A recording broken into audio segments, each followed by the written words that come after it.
Hello dear student, welcome to my YouTube channel mathematics study point. हम polytechnic third semester का applied math third कर रहे हैं, जिसमें हमारा न्यू चैप्टर है 13 चैप्टर क्या है? उच्च क्रम की रैखिक समीकरण, यानी कि linear differential equation of higher order. ठीक है, तो हमने इससे पहले रैखिक अवकल समीकरण पढ़ी थी 1 डिग्री एंड 1 ऑर्डर का। आज हमारा टॉपिक है हायर ऑर्डर, यानी कि उसका अगर ऑर्डर हायर कर दे, एक से ज़्यादा कर दे, तो वो हायर ऑर्डर में आएंगे। ठीक है, तो कौन सी इक्वेशंस होगी वे हमारी? इक्वेशन होगी हमारी D N Y upon D X की power N plus A one, यहाँ पर ए जीरो होता है। ठीक है, तो A N minus one Y upon D X N minus के प्लस ए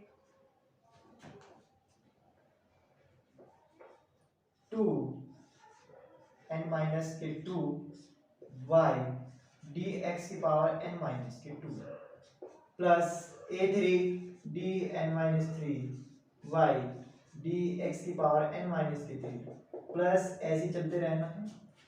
ठीक है, और कहाँ तक? A N D Y upon D X is equal to Q. Q is A आपका एक फंक्शन मान लो, किसका? एक्स का क्यों एक आपका फंक्शन है। तो इस टाइप की जो इक्वेशन होगी वो आपकी कौन सी होगी? ये आपकी linear differential equation of higher order होगी। ठीक है, तो ये आपकी इक्वेशन होगी। अब इसमें ऐसी आपको इक्वेशन दी हुई होगी, आपको फिर उसको सोल्व करना है। तो सोल्व कैसे होगी? सोल्व करना सीख लो। ठीक है, इसमें से आपका 5 नंबर का क्वेश्चन आराम से एग्जाम में आता है। तो इसमें 2 पॉइंट है आपके। फर्स्ट, अगर क्यों आपका जीरो है। सेकंड, अगर क्यों आपका नॉट इक्वल टू जीरो है। दो टाइप की इक्वेशन मिलेगी आपकी इसमें। अगर आपका क्यों इज इक्वल टू जीरो है, अगर क्यों नॉट इक्वल टू जीरो है। अगर क्यों इज इक्वल टू जीरो है तो हम उस इक्वेशन को बोलेंगे होमोजेनियस इक्वेशन। क्या बोलेंगे हम उसको? समघाती समीकरण। समघाती यानी कि होमोजेनियस। ठीक है, सेकंड वाली अगर वो होगी असमघाती, असमघाती समीकरण यानी कि नॉन होमोजेनियस, नॉन होमोजेनियस। ठीक, तो दोनों का सॉल्यूशन अलग अलग आएगा आपका। अगर q इक्वल टू जीरो है, अगर q not equal to zero है। अगर q इक्वल टू जीरो है तो होमोजेनियस, अगर q not equal to zero है तो आपकी बोलेगी नॉन होमोजेनियस। ठीक है, अब ये तो बात होगी आपकी क्यों की। अब बात आती है हमारी इसमें,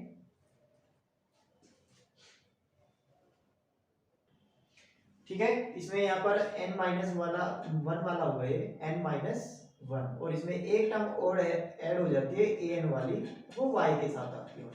ठीक है, चलो ये बात होगी। अब है हमारी जो आपकी इक्वेशन, यानी कि डिफरेंशियल इक्वेशन दी होगी वो किस टाइप की दी हुई होगी? जैसे हम D Y upon D X लिखते हैं। ठीक है, तो अब इसको D Y upon D X ना लिख के हम क्या लिखेंगे? डी लिखेंगे। क्या लिखेंगे? D. D Y upon D X को कितना लिखेंगे हम? D. D Y upon D square Y upon D X square को क्या लिखेंगे हम? D square. ठीक है, डी इसमें ऑटोमेटिकली ही क्या है? इंक्लूड है। अगर डी कहीं है तो उसको हम लिखेंगे D Y upon D X, या डी स्क्वायर है D square Y upon D X square. ऐसे क्यूब को क्या लिखेंगे हम? क्यूब को लिखेंगे हम इसमें डी की पावर थ्री। ठीक है, ऐसे अगर n तक चले जाएं तो डी की पावर n अपॉन डी की power n Y upon D X की पावर n, इसको हम लिखेंगे डी n, यानी कि nth डेरिवेटिव। क्या बोलेंगे? nth derivative. ये एक बार डेरिवेटिव, ये दो बार, ये तीन बार, ये आपका n बार। ठीक है, तो ये छोटे छोटे पॉइंट थे अभी स्टार्टिंग में। इसको नोट कीजिए। ठीक है, अब आते हैं हम अपने इसके सॉल्यूशन की ओर। इसका सॉल्यूशन कैसे होगा, इस इक्वेशन का सॉल्यूशन कैसे होगा। सॉल्यूशन भी आपके दो टाइप के होंगे इसमें। अगर आपका q इक्वल टू 0 है तो होमोजीनियस, इसका सॉल्यूशन अगर यहाँ पर q की जगह कितना हो जाए 0 हो जाए, तो उस इक्वेशन का सॉल्यूशन क्या होगा, उस सोल का सॉल्यूशन होगा हमारा CF पूरक फलन। क्या होगा, एक पूरक फलन, यानी कि कॉम्प्लीमेंट्री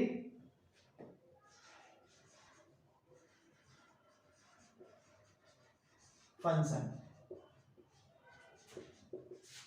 क्या होगा, कॉम्प्लीमेंट्री फंक्शन होगा, यानी कि इसको शॉर्ट फॉर्म देंगे हम CF। क्या देंगे, CF।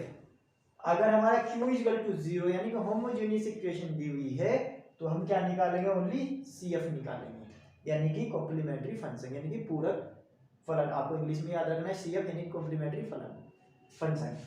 ठीक है, और अगर हमारा second q not equal to 0 है, यानी कि नॉन होमोजीनियस है, नॉन होमोजीनियस है, तो क्या होगा हमारा, फिर हम उसका निकालते हैं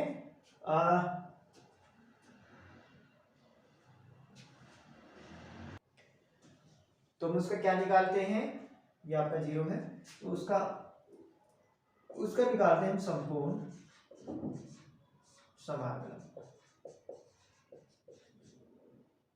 समाकलन,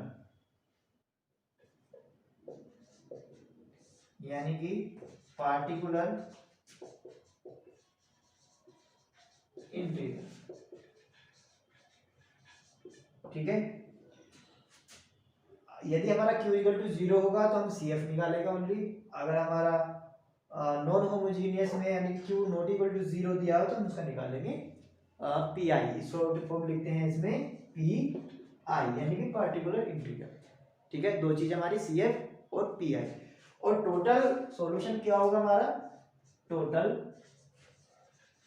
सॉल्यूशन y बराबर कितना होगा हमारा, CF प्लस PI।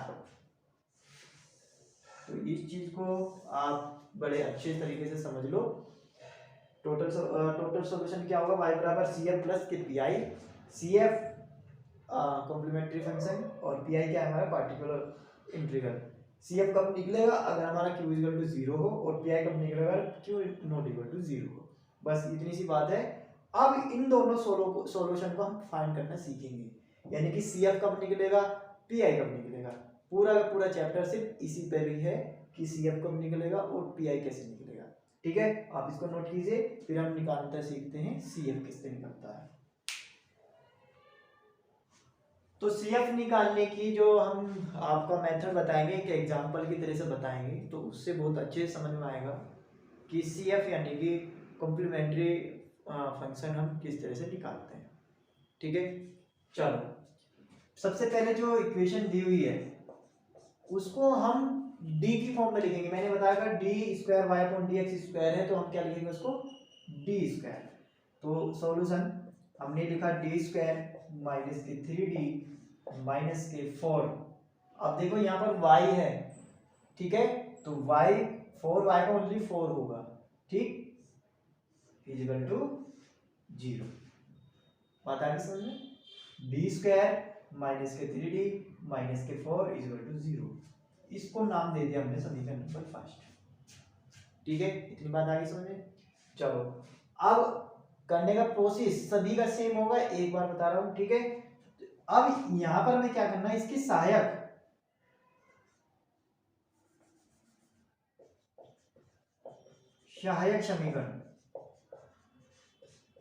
समीकरण एक्सिलरी इक्वेशंस क्या होगी, एक्सिलरी बोलते हैं, यानी कि सहायक समीकरण। सहायक समीकरण क्या होते हैं, हम d को, जैसे हमने यहाँ पर इसको d पुट करा था, हम d को कुछ और पुट कर लेते हैं। मोस्टली आपकी बुक में क्या पुट किया हुआ है, d को m पुट किया हुआ है। ठीक है, तो d को, इसकी सहायक समीकरण d को m माइनस के 3m माइनस के 4 इज इक्वल टू 0। डी की जगह हम पुट क्या करेंगे, एम पुट कर लेंगे। बात आ गई समझ में। पहले हमने D square Y upon D X square को हमने ये नाम दिया डी। यहाँ पर भी ये यहाँ पर भी आपकी ये क्वेश्चन दे सकता है एग्जाम में कि इसको सोल्व करो, ये ना देखे डी भी पूछ सकता है। ठीक है, तो सहायक समीकरण ये ऑक्सिलरी इक्वेशन क्या हो गई आपकी, डी की जगह हमने रख दिया एम। अब हमें क्या करना है, इस एम की वैल्यू फाइंड करनी है। क्या करना है, एम की वैल्यू को फाइंड करनी है। कैसे फाइंड करनी है, आपको ये कौन सी है, क्वाड्रेटिक इक्वेशन है, तो आप इसको सोल्व आराम से कर सकते हैं। कितना आ जाएगा यहाँ पर, एम स्क्वायर, ये 4 और तो हम लिख सकते हैं इसको 4m प्लस के m, ठीक है, और माइनस के 4 इज इक्वल टू 0। यहाँ से हमने m कॉमन ले लिया तो m माइनस के 4, यहाँ से हमने प्लस के 1 कॉमन ले लिया तो m माइनस के 4 इज इक्वल टू 0। तो यहाँ पर कितना आ गया, m माइनस के 4 और m प्लस के 1।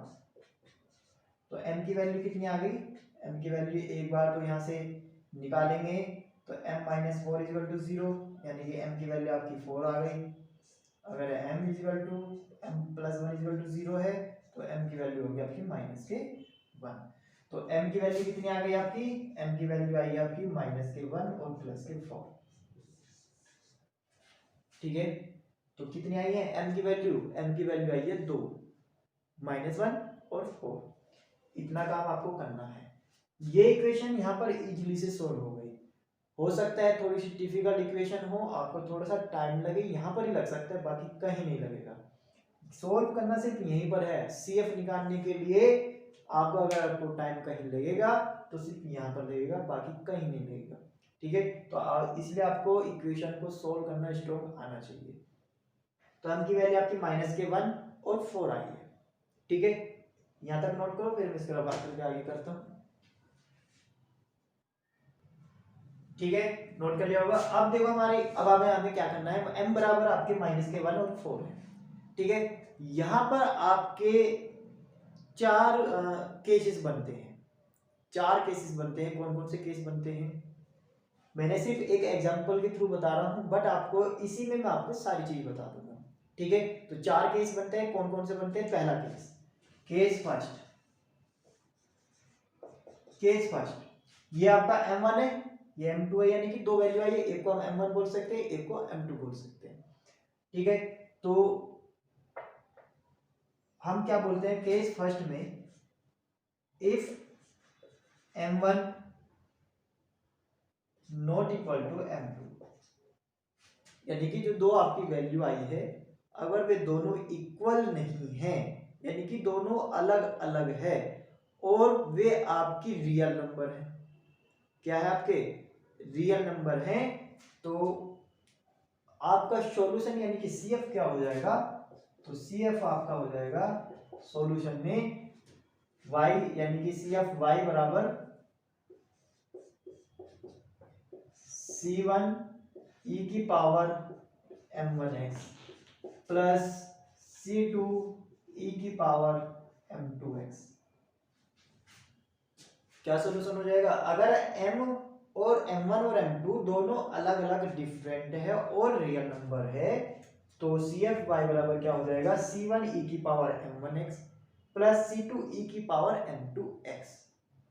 बात आ गई समझ में, क्या कहा मैंने, अगर दो आपकी वैल्यू जो आई है, जरूरी नहीं है m1 m2 m3 भी हो सकते हैं, m4 भी हो सकता है, 4 वैल्यू भी आ सकती है आपकी। अगर 4 इक्वेशन में दी होगी यहाँ पर, तो चारों की चारों वैल्यू अलग अलग है, चारों ही वैल्यू अलग अलग है, तो आप क्या करोगे, c1 e की power m1x plus c2 e की power m2x plus c3 e की power m3x plus c4 e की पावर m4x, ऐसे आगे बढ़ाते चले जाएंगे। जैसे यहाँ पर आया है आपके अलग अलग वैल्यू आई है, वैल्यू पुट कर दो यहाँ पर, c1 e की पावर m1 माइनस के x प्लस c2 e की पावर 4x, तो ये आपका हो गया आंसर। ठीक है, सीएफ इतना ही सही है, इतना ही आपको निकालना है। ठीक है, बात आगे समझ में। अब अगर ये आगे हो तो हम आगे चले। सेकंड केस क्या है, सेकंड केस, ठीक है। इफ m1 और m2 दोनों इक्वल आ जाएं, यानी कि दो वैल्यूज आपकी शाही समीकरण की दो इक्वल वैल्यूज इक्वल आ जाए तो CF क्या होगा, ये CF ओनली CF के लिए बता रहा हूँ ना, ITPI, ठीक है, CF के लिए बता रहा हूँ ओनली।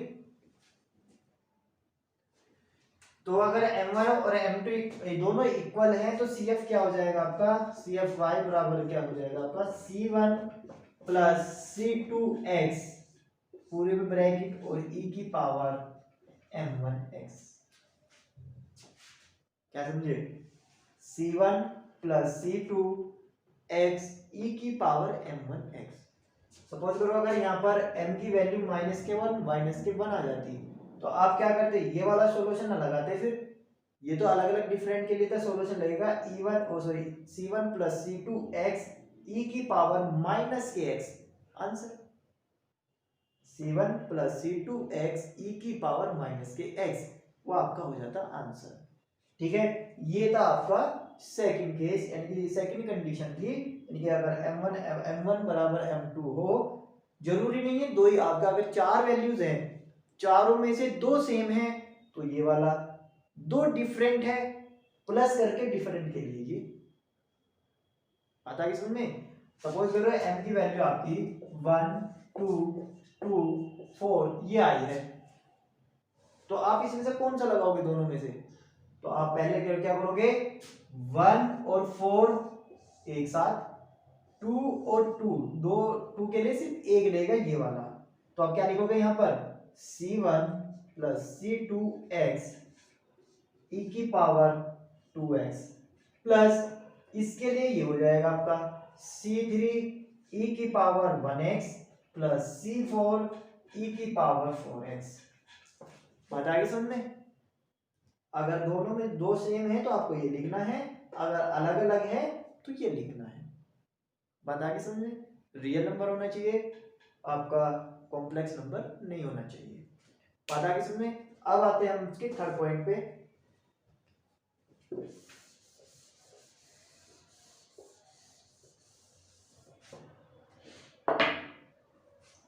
थर्ड पॉइंट क्या है आपका, यानी कि केस थर्ड, इफ अगर आपके जो संख्याएं आई हैं वे कॉम्प्लेक्स नंबर में आई हैं, यानी कि a प्लस आई बी की फॉर्म में आई हैं। क्या संख्या आई है, a प्लस, यानी कि अगर m1 बराबर a प्लस के आई बी हो तब आपको सॉल्यूशन में क्या करना है, ठीक है। चलो ठीक है, m1 बराबर a प्लस आई बी भी हो और m2 बराबर आपका c प्लस आई डी हो, ठीक है। या यहां पर हम लिख सकते हैं इसका कॉन्जुगेट a माइनस के आई बी हो, ठीक। m1 बराबर a प्लस आई बी और m2 बराबर a माइनस के आई बी हो, तो आपका CF क्या निकलेगा, CF आपका आ जाएगा यहाँ पर CF, यानी कि y बराबर आपका हो गया e की power ax, a cos bx plus के b sin bx, और जहां वेयर a बराबर आपका c1 प्लस के c2 एंड b बराबर c1 माइनस के c2 है, ठीक है। यदि m1 बराबर a प्लस आई बी की फॉर्म हो और m2 बराबर a माइनस के आई बी की फॉर्म हो तो हमारा CF कितना आ जाएगा, e की power ax, a cos bx plus के b sin cos bx, और a बराबर जहां पर a c1 प्लस c2 और b बराबर c1 माइनस के c2 है, ये आपका c1 है, ठीक है। तो ये आपकी तीन कंडीशन हो गई आपकी। यदि दोनों अलग अलग है तो ये वाला, दोनों सेम है तो ये वाला, अगर a प्लस आई बी की फॉर्म में है तो ये वाला सॉल्यूशन। बता के सुने, लगा के दिखाऊंगा मैंने, एक तो मैंने आपको लगा के दिखा दिया, दो और दिखाऊंगा। अब एक आपकी फोर्थ प्रॉपर्टी, फोर्थ कंडीशन हो रहा है वो और बताते हैं, पहले से नोट कीजिए। केस 4 कौन सा होगा, केस फोर्थ वो होगा यदि सहायक समीकरण, सहायक यानी कि एक्सक्लूसिव समीकरण, इक्वेशन अपरिमेय हो,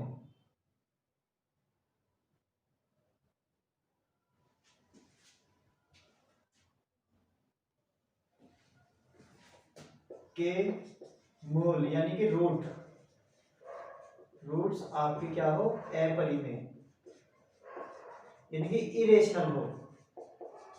यदि हमारे सहायक चल के एक्सक्लूसिव समीकरण के रूट्स यानी कि जो हम m की वैल्यू निकाल रहे हैं अगर वो आपकी इरेशनल हो, यानी कि इरेशनल का मतलब है अगर m1 आपकी m बराबर क्या हो, a प्लस सॉरी i नहीं आएगा इसमें, under root b plus minus. इसका मतलब क्या है, यदि m1 बराबर a plus under root b हो और m2 बराबर a माइनस के अंडर रूट b हो, तब आपका CF कितना आ जाएगा, CF यानी कि y बराबर कितना हो जाएगा, e की power ax plus sorry a cos hyperbolic आ जाएगा इसमें, बस कॉम्प्लेक्स नंबर में और इसमें इससे कितना है, क्या यहाँ पर कितना आ जाएगा, हाइपरबोलिक। h को क्या बोलते हैं, हाइपरबोलिक बोलते हैं, under root bx plus b sine hyperbolic under root bx, जहां पर यानी कि वेयर a बराबर आपका c1 प्लस के c2 और b बराबर आपका है c1 माइनस के c2। बस ये आपके 4 टाइप के सॉल्यूशन में आएंगे, इसके अलावा और कोई नहीं आएगा। आपको CF PI की बात में बात करेंगे भी हम, CF निकाल लें, CF किसका निकलेगा, होमोजेनियस इक्वेशन के जिसका Q बराबर 0 होगा और उसका क्या निकालेंगे, ओनली CF निकालो, उसका PI क्या हो जाएगा, 0 हो जाएगा। तो CF निकालने के लिए क्या करेंगे, हम पहले उसको D में कन्वर्ट करेंगे, D में कन्वर्ट करने के बाद उसकी सहायक समीकरण यानी कि एल्जेब्रिक समीकरण इक्वेशन निकालेंगे, यानी कि M में निकालेंगे, उसको हम फिर उसको फाइंड करेंगे उसके रूट्स, यानी कि इसके हम M की वैल्यू फाइंड करेंगे, रूट्स फाइंड करेंगे, जितने भी रूट्स आएंगे उस पर डिपेंड करता है 4 कंडीशन। अगर आपके M1 और M2 अगर दो आपके रूट हैं M1 और M2 और दोनों नॉट इक्वल टू है और दोनों रियल नंबर हैं, तो आपके क्या सॉल्यूशन हो जाएगा, c1 e की power m1x plus c2 e की पावर m2x। सेकंड कंडीशन क्या है, अगर दोनों m1 बराबर m2 है तब सॉल्यूशन क्या हो जाएगा आपका c1 यानी कि cf बराबर c1 plus c2x bracket e की power m1x।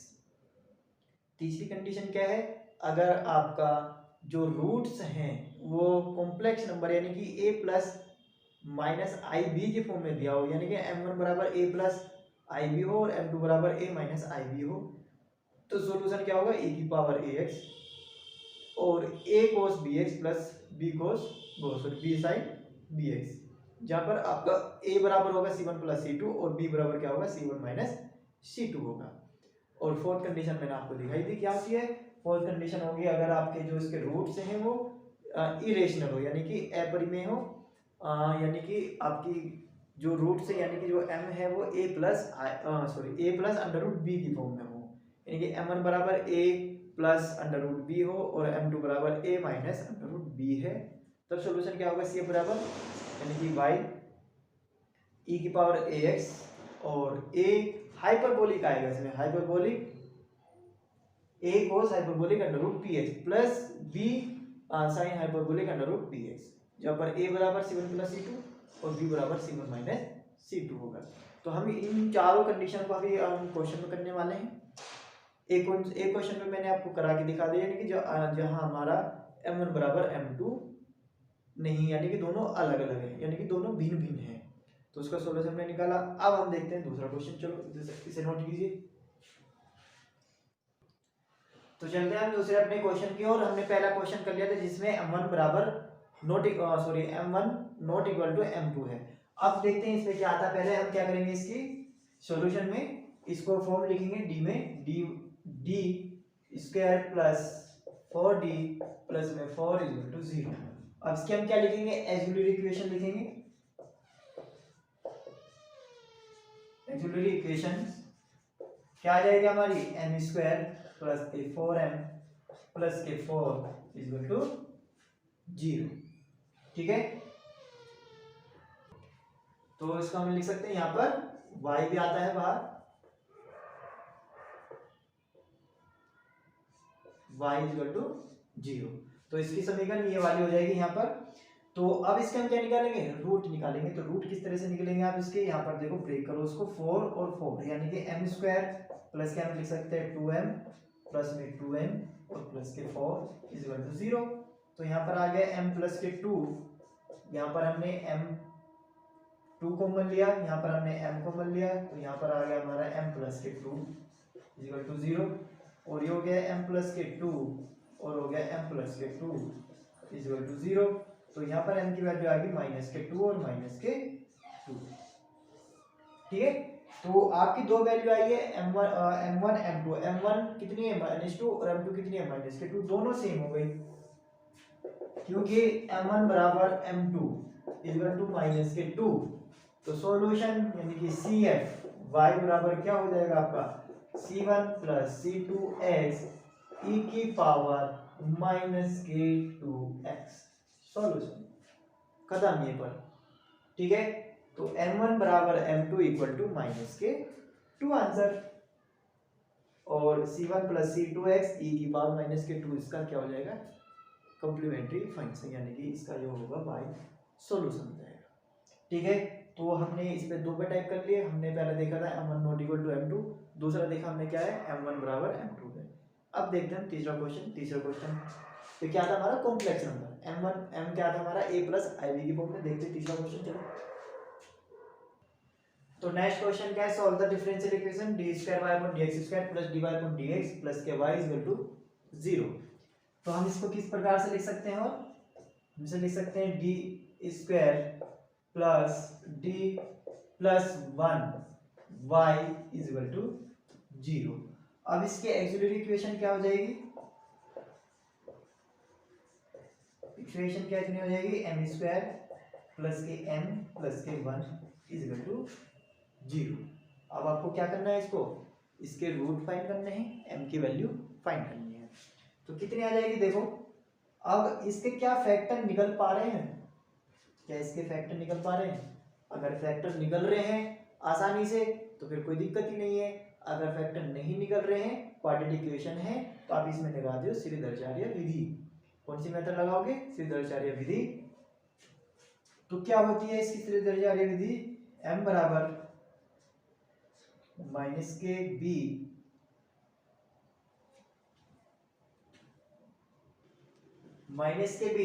Plus minus under root b² -k4ac upon में 2a। तो ये आपका फॉर्मूला है। तो इस फॉर्मूले में आप रखोगे तो कितना हो जाएगा, तो m बराबर -kb कितना है आपका 1, तो -k1 plus minus under root b कितना है 1 का स्क्वायर 1 -k4, a कितना है 1 है और c कितना है 1 है, तो इंटू 1 4 रह गया और अपॉन में कितना आ गया 4 इंटू 1। यहाँ पर a भी 1 है, c भी 1 है और b भी 1 है, सारी चीज 1 1 ही है। तो यहाँ पर m की वैल्यू कितनी आ जाएगी -k1 plus minus under root -k3 upon में 2। ठीक है, तो यहाँ पर m कितना आ रहा है आपका -k1 plus minus under root -3 को क्या लिख सकते हो, अंडर रूट 3i अपॉन 2। तो ये आपका हो गया कॉम्प्लेक्स नंबर। तो या m बराबर इसको अलग अलग लिख सकते हैं -k1 upon 2 plus minus under root 3/2i। ये आपका हो गया कॉम्प्लेक्स नंबर। जिसको कॉम्प्लेक्स नंबर नहीं आता है, फर्स्ट सेमेस्टर में मैंने अभी कॉम्प्लेक्स नंबर स्टार्ट किया है, प्लेलिस्ट में जाइए, अप्लाइड मैथ फर्स्ट पे जाइए, वहाँ पर कॉम्प्लेक्स नंबर का चैप्टर पढ़ा होगा, वो देख लीजिए पढ़ा। ठीक है, तो कॉम्प्लेक्स नंबर वहाँ से क्लियर हो जाएगा। तो ये आपका हो गया a, ये हो गया b, यानी कि a प्लस ib वाली फॉर्म हो गई, ये वाली फॉर्म हो गई। अब मैंने इसका सॉल्यूशन क्या बताया था, सॉल्यूशन पे आ जाते हैं। सॉल्यूशन मैंने आपको इसमें बताया था CF बराबर y e की power ax a cos bx plus b sin bx। ठीक है, ये मैंने आपको सॉल्यूशन बताया। ये वाला a कौन सा है, ये वाला a यानी कि माइनस का 1/2 और b कितना है अंडर रूट 3/2। तो हम इसमें वैल्यू रखेंगे, देखो कितना आ जाएगा तो e की पावर ax, a कितना है यहाँ पर माइनस है 1/2 x, a आपको मैंने बता रखा c1 + c2 है, कोश bx, b कितना है यहाँ पर √3/2 x plus b sine b कितना है यहाँ पर √3/2 x। तो ये आपका हो गया सॉल्यूशन, यानी कि CF आ गया आपका 1। ठीक है, तो इस तरह से आपको फाइंड करना है। तीनों टाइप की मैंने बता दिया है आपका, पहला, सेकंड और थर्ड आपका कॉम्प्लेक्स नंबर पर था, तो आपको इस तरह से आपको निकालना है। ये आपका ए है, ये आपका बी है। तो समझ में आ गया होगा आई होप। अब चलते हैं हम अपने फोर्थ टाइप की ओर। ठीक है, नेक्स्ट क्वेश्चन हमारा ये है d³ y/dx³ plus 5d² y/dx² minus के 8dy/dx माइनस के 12y = 0। ठीक है, तो इसको हम सोल्व करते हैं। तो देखते हैं, इक्वल टू में 0 यानी कि होमोजेनियस इक्वेशन, यानी कि ओनली किसका क्या निकलेगा, इसका CF निकलेगा। तो चलो सॉल्यूशन करते हैं। हम इसको लिख सकते हैं, क्या लिख सकते हैं, d³ 5d माइनस के 8d, d² होगा यहाँ पर d माइनस के 12 और y = 0। अब इसकी सहायक समीकरण लिखने पर, यानी कि ऑक्सिलरी इक्वेशन क्या हो जाएगी, क्या हो जाएगी यहाँ पर m³ प्लस के 5m² माइनस के 8m माइनस के 12 = 0। अब आपको इसके क्या निकालने हैं, रूट निकालने हैं। बस आपको क्वेश्चन यहाँ पर ही फंसेगा कि इसके रूट किस तरह से निकाले जाएंगे। ठीक है, जिसको आते हैं रूट निकालने बहुत अच्छी बात है, जिसको नहीं आते हैं तो मैं तो यहाँ पर डायरेक्ट करूँगा। अगर आपको लगता है कि हाँ सर हमें ये करवाए, तो आपको कमेंट बॉक्स में कमेंट करना है कि सर हमें ये क्यूबिक इक्वेशन या जितनी भी हाई पावर की हैं उसको सोल्व कैसे करते हैं, आपको कमेंट बॉक्स में कमेंट करना है। ठीक है, तो हमें यहाँ पर पता है हमने क्योंकि इसका सॉल्यूशन निकाल रखा है, तो हम यहाँ पर इसको ऐसे डायरेक्ट लिख देंगे। तो हमने क्यूबिक इक्वेशन को क्या लिख दिया, हमने m-2 m² प्लस के 7m प्लस के 6 = 0। ये हमने निकाल रखा है, इसलिए हमने डायरेक्ट लिख दिया। अगर आपको लगता है कि हाँ हम पे नहीं आता है, तो आप कमेंट बॉक्स में कमेंट करना है और कहना है कि सर हमें ये आपको करवा दीजिए, तो हम इसको अलग से वीडियो बना के इसमें डाल देंगे। ठीक है, क्योंकि अभी इसमें कराऊंगा कि आपका लेक्चर बहुत लेंथी चला जाएगा, और हम क्योंकि हमें काम ज़्यादा करना है और टाइम बचाना है। ठीक है, तो यहाँ पर देखो m की वैल्यू कितनी आ गई, एक तो 2 आ गई, m = 2, और इसको निकालेंगे। यहाँ पर इसके फैक्टर करने तो आप आराम से जानते हो कितने आ जाएंगे, यहाँ पर m² प्लस का 6m प्लस का m प्लस का 6 = 0, या m बाहर लेंगे तो m प्लस के 6, 1 कॉमन लेंगे, m प्लस के 6 = 0। तो यहाँ पर कितना आ गया है, m प्लस के 6 और m प्लस के 1 = 0। तो यहाँ पर m की वैल्यू कितनी आ गई, एक तो 2 आ रही है, और m की वैल्यू कितनी आ गई यहाँ से, -1 और -6। तो 3 वैल्यू आई है, कितनी आई है, m = 2 -1 -6। तीनों ही वैल्यू अलग अलग है, रियल नंबर है, आई नहीं है, यानी कॉम्प्लेक्स नंबर नहीं है। तो दो आपके तीनों नंबर है रियल नंबर है, m1 m2 m3 दोनों ही आपके क्या है, नोटिपल है, तीनों ही नोटिपल है। तो CF कितना हो जाएगा यहाँ पर, CF आपका यानी कि y की वैल्यू, आपका सॉल्यूशन है y में, तो क्या हो जाएगा यहाँ पर C1 e⁻ m1x यानी कि 2x plus C2 e⁻−x plus C3 e⁻−6x। आप आगे पीछे कोई सा लिख सकते हो, जरूरी नहीं है आपको C1 पे आपको यही रखना है, C2 पे यही रखना है, C3 पे यही रखना है, आगे पीछे भी आपको इसमें रख सकते हैं। ठीक है, तो इस तरह से आपको 3 वाला भी आपको सोल्व करना है और सॉल्यूशन आपको यहाँ पर करना है। चलते हैं उसमें और क्वेश्चन की ओर। चलो नेक्स्ट क्वेश्चन है आपका, solve the differential equation d⁴ y/dx⁴ plus 16y = 0। ठीक है, तो इस टाइप के क्वेश्चन से क्या करना है आपको, तो सबसे पहले आपको लिखना है d⁴ प्लस 16 और y इक्वल टू 0। अब इसकी सहायक समीकरण यानी कि एक्चुअली ए ई इक्वेशन क्या आ जाएगी, m की पावर 4 प्लस 16 इक्वल टू 0। अब आपको ये थोड़ा सा महाभारत है निकालनी, m की वैल्यू यहाँ से, क्योंकि अगर m की पावर 4 है तो वैल्यू आपकी 4 आएगी, ठीक है। अगर आपने यहीं पे निकाल लिया तो 4 वैल्यू नहीं आएगी। अब इसकी अगर हमें इसकी 4 वैल्यू निकालनी है तो किस तरह से निकालनी है, देखो पहले आपको बनाना है इसको परफेक्ट स्क्वायर। इसको परफेक्ट स्क्वायर बनाना है, किस तरह से बनाते हैं, देखो m की पावर 4 प्लस 16, इसमें इसका जो भी आपका कांस्टेंट टर्म है इसका हाफ कितना होता है 8। m की पावर 4 है तो m का स्क्वायर इसमें जोड़ दो और इतने को इसमें घटा दो, परफेक्ट स्क्वायर बन गया आराम से। आता है समझ में कैसे, जो आपका कांस्टेंट टर्म्स है उसका आपने क्या करा, आधा 16 का आधा 8, m की पावर 4 को हमने दो ब्रेक में लिखा m square into m square, 8m square हमने जोड़ दिया और माइनस के 8m स्क्वायर हमने इसमें से घटा दिया। तो अब देखो ये इतना जो है ये परफेक्ट स्क्वायर बन गया। कैसे, देखो m की पावर 2 लिख सकते हैं इसमें, प्लस 16 को क्या लिख सकते हैं 4 की पावर 2, प्लस अब यहाँ पे हम लिख सकते हैं 2 इंटू 8 को क्या लिख सकते हैं 2 इंटू 4 और m स्क्वायर, माइनस के 8m स्क्वायर पहले से ही है यहाँ पर। तो देखो a square plus b square plus 2ab, a square plus b square plus 2ab यानी a प्लस b का होल स्क्वायर। a कितना है यहाँ पर m स्क्वायर, b कितना है यहाँ पर 4 का होल स्क्वायर, यहाँ तक बन गया ये। और माइनस के 8m स्क्वायर ऐसा के ऐसा ही रहा।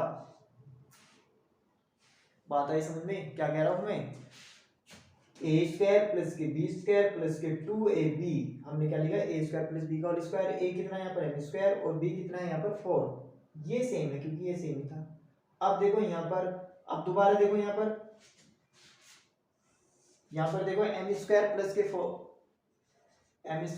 के 4 का होल स्क्वायर माइनस 8 को क्या लिख सकते हैं हम यहाँ पर, 8 को लिखोगे अब यहाँ पर 2√2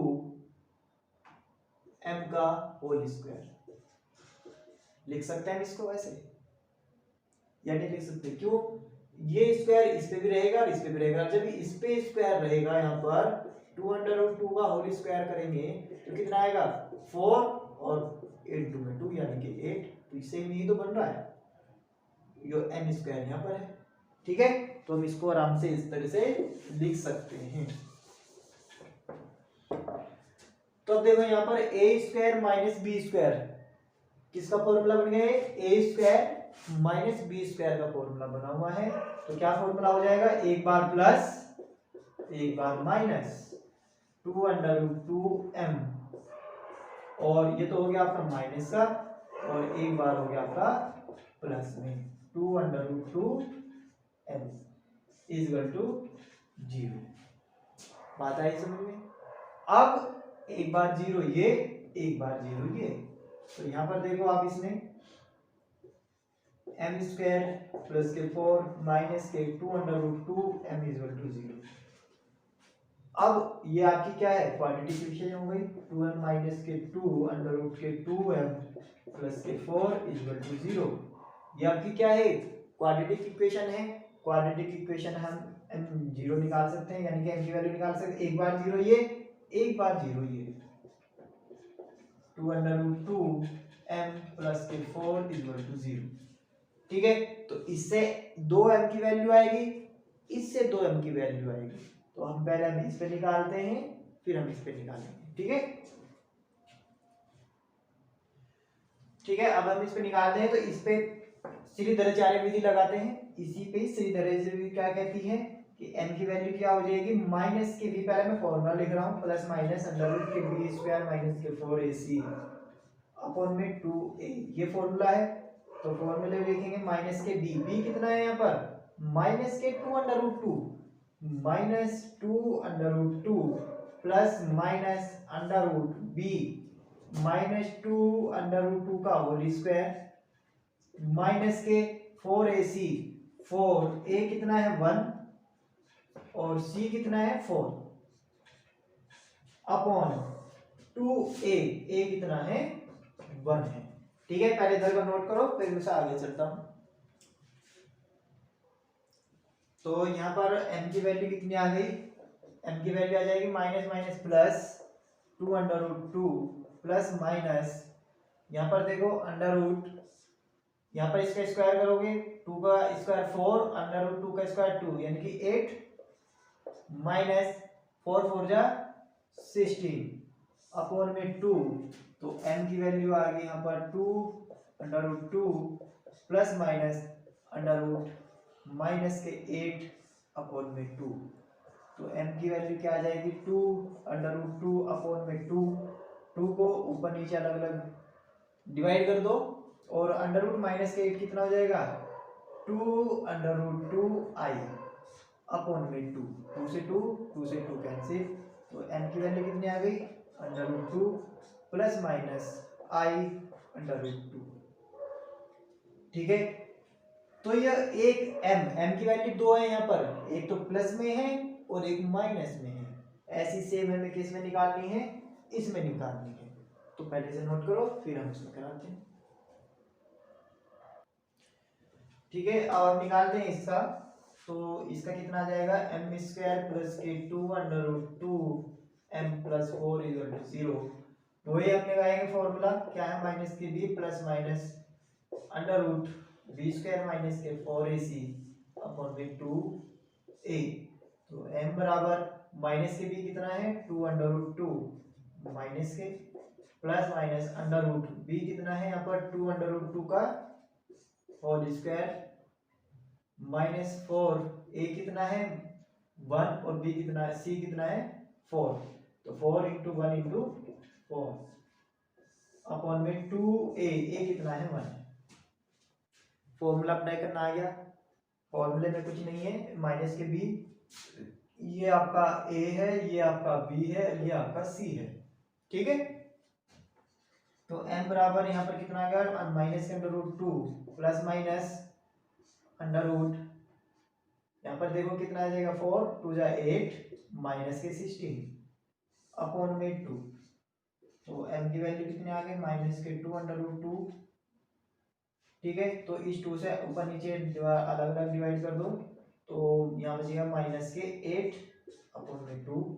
तो m की वैल्यू कितनी आ गई माइनस के अंडर रूट 2 प्लस माइनस यहाँ पर i बाहर आएगा और 2 अंडर रूट 2 अपॉन में 2 से 2 डिवाइड हो गया। तो m की वैल्यू कितनी आ गई माइनस के अंडर रूट के 2 प्लस माइनस अंडर आई अंडर रूट 2। तो दो वैल्यू यहाँ से है, एक प्लस में एक माइनस में, एक प्लस में एक माइनस में, दो वैल्यू यहाँ पर है। तो टोटल वैल्यू आई आपकी 4 और चारों ही वैल्यू आपकी क्या है अलग अलग है। चारों ही वैल्यू क्या है आपकी अलग अलग है। तो कौन सा फॉर्मूला होगा चलो देखते हैं। थोड़ा सा मैं इधर से रफ करता हूँ इसलिए नोट कीजिए। तो CF कितना हो जाएगा यहाँ पर CF यानी कि y, पहले मैं लिख के दिखा रहा हूँ क्या होगा आपका e की power ax c1 sorry a cos bx plus के b sin bx प्लस, ठीक है ये तो दो के लिए था, एक तीसरा और आएगा e की पावर ax, वो सेकंड के लिए आएगा, पहले इसके लिए लिख रहे हैं हम दो के लिए। तो e की पावर a कितना है under root 2 a cos b कितना है अंडर रूट 2 x प्लस के b sin b कितना है अंडर रूट के 2x। ठीक है, प्लस ये तो हमारा एक इसके लिए हुआ, अब है इसके लिए क्या होगा e की पावर, यहाँ पर लिख देता हूँ नीचे, प्लस e की पावर माइनस अंडर रूट 2 क्योंकि a कितना है माइनस के अंडर रूट 2 इंटू में x भी आता है और a कॉस बी कितना है √2x प्लस के बी साइन √2bx। तो ये इसका हो गया आंसर। ठीक है, तो इस तरह से आपको क्या निकालना है, फाइन का आंसर निकालने हैं, सारे क्वेश्चन करने हैं। ठीक है, तो मैंने इसमें आपका थर्ड टाइप का नहीं था, थर्ड टाइप का आंसर इसमें आपका शायद आगे भी ना, अगर आगे तो क्वेश्चन लगा देना, कोई दिक्कत नहीं है। ऐसा हमने 3 टाइप के आपको करवा दिए हैं, तो तीनों में कोई प्रॉब्लम नहीं है। प्रॉब्लम आएगी आपको ए इक्वेशन निकालने के, इक्वेशन के रूट निकालने में। ठीक है, आपको वे इक्वेशन के रूट निकालने आ गए फिर तो कोई दिक्कत ही नहीं है। ठीक है, चलो मैं एक क्वेश्चन और करा देता हूँ अभी। नेक्स्ट क्वेश्चन क्या है, d² - 2d प्लस के 2y = 0 का हमें हल ज्ञात करना है। यदि x बराबर 0 पर y = dy = 1 है। तो आपका ये थोड़ा सा नए तरीके का बट आसान है, कोई दिक्कत नहीं है। चलो पहले हम वही करते हैं जैसे हम निकाल रहे हैं m की वैल्यू। ठीक है, ये आपके d में दे रखा है, आपको d में करने की जरूरत ही नहीं है, आपको सीधा क्या निकालना है, a इक्वेशन निकालनी है। a क्या हो जाएगा आपका m² - के 2m प्लस के 2 = 0। तो इसको सोल्व आराम से कर सकते हैं। तो कितना आ जाएगा यहाँ पर m², यहाँ पर कितना है m,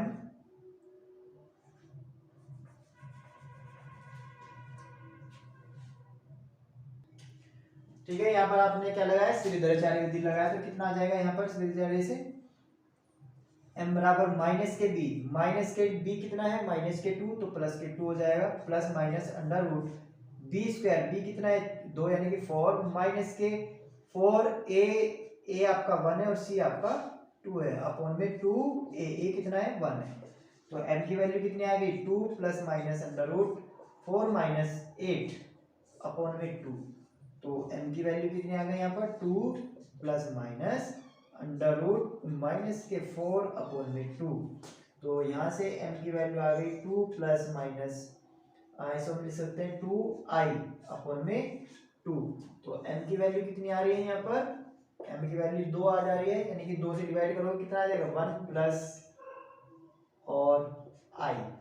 तो ये i है आपकी m की वैल्यू, यानी कि एक m1 बराबर 1 प्लस के i है और m2 बराबर है 1 माइनस के i। तो ये चीज है। ठीक है, अब आपको क्या करना है, आपका CF निकालना है। CF कितना हो जाएगा, CF यानी कि y बराबर कितना हो जाएगा यहाँ पर a e की पावर ax, a कितना है 1 यानी कि x, और a cos b कितना है, b कितना आपका 1 यानी कि x प्लस के b sin x। ठीक है, अब a कितना है यहाँ पर आपका, a है यहाँ पर a बराबर c1 प्लस का c2, और b कितना है आपका c1 माइनस के c2 है। ठीक है, अब आपको क्या करना है, ये दो वैल्यू दी है, x बराबर 0 पर y = 1। तो यानी आपको a और b यहाँ पर क्या करने हैं, खत्म करने हैं। a और b यहाँ पर खत्म करने हैं, तो किस तरह करोगे, यहाँ पर देखो y की वैल्यू कितनी हुई है 1 दी हुई है, तो इक्वेशन फर्स्ट मान लो, और y x बराबर 0 पर यहाँ पर लिखो x बराबर 0 पर y बराबर dy बराबर 1। तो यानी कि x यहाँ पर y बराबर 1 है और e की पावर x है आपका 0, a cos 0 प्लस के b sin 0। ठीक है, तो 1 बराबर जिसकी पावर 0 उसकी वैल्यू कितनी होती है 1, a cos 0 की वैल्यू 1 प्लस b sin 0 की वैल्यू 0। तो 1 बराबर a कितना आ गया यहाँ पर a, तो a बराबर कितना आ गया 1। ठीक है, ऐसे आपको यहाँ पर a बराबर आपका 1 आया है, ऐसे आपको क्या निकालना है b निकालना है। ठीक है, तो यहाँ पर हमने a की वैल्यू पुट कर दोगे, चलो ठीक है, तो a की वैल्यू उठाकर आप सभी का नंबर फर्स्ट में रख देना, मान लो रहेगी। ठीक है, अगर कोई प्रॉब्लम आती है तो कमेंट बॉक्स में कमेंट करना है कि सर ये प्रॉब्लम आ रही है, तो आप उसको सॉल्व आउट करने की कोशिश की जाएगी। ठीक है, और हम इसमें आपको जो मैंने कहा, अगर क्यूबिक की है आपकी पावर 4 यानी जितनी भी हाई पावर हो, अगर आपको निकालने में कुछ प्रॉब्लम आ रही है तो आप कमेंट बॉक्स में कमेंट कीजिए, सर हमें ये प्रॉब्लम आ रही है, तो हम उस क्वेश्चन को सॉल्व आउट करने की कोशिश करेंगे। ठीक है। तो आपको ये 13.1 पूरी एक्सरसाइज कंप्लीट करनी है, ठीक है। और इस फर्स्ट एक्सरसाइज में बस इतना ही है। आपने आज आपको होमोजीनियस इक्वेशन का सॉल्यूशन यानी कि सीएफ कॉम्प्लीमेंट्री फंक्शन का आपका निकालना सिखाया। कल आपको पीआई यानी कि पर्टिकुलर इंटीग्रल्स का सॉल्यूशन निकालना सिखाएंगे, ठीक है। तो आपको अपनी अटेंडेंस कमेंट बॉक्स में ज़रूर देनी है। जिसके कमेंट बॉक्स में आंसर सॉरी कमेंट बॉक्स में आपकी अटेंडेंस नहीं आएगी उसको एब्सेंट माना जाएगा, ठीक है। तो चलो मिलते हैं अपने नेक्स्ट वीडियो की ओर। Take care.